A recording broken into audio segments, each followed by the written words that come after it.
our shop. Today we're going to be installing our new Garmin LiveScope from our old boat to our new boat. I'm really excited because it'll help us catch a lot more fish.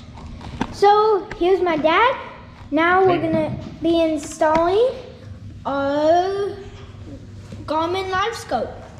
So right there, it'll help us catch a lot more fish. Okay, so now what? Just uninstalling this panel here so we can start running wires. Yeah, you gotta drill a bigger hole to fit all the wires in it. Do.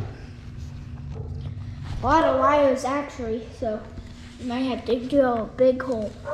Right there where all the wires go in. So right now he's getting a screw and unscrewing them so we can drill a big hole in it. We got the wires all in.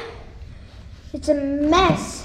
Now we're practically done with the front. We gotta screw some nail screws in, and then we gotta wire it all the way back there and up here, and then Put the black box in. Put the black box in. And put the double stacker mount on his next. Make sure all the wires are nice and tight and tidy. Yep.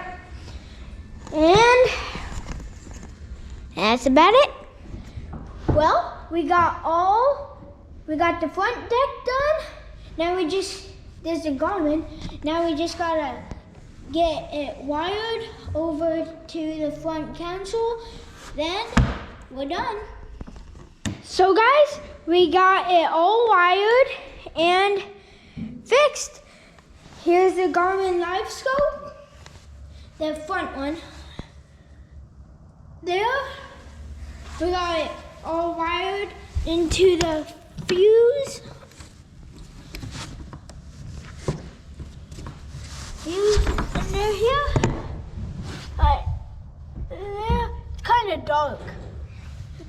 Probably, oh, there we go. Got all wired into there. And that's what it looks like.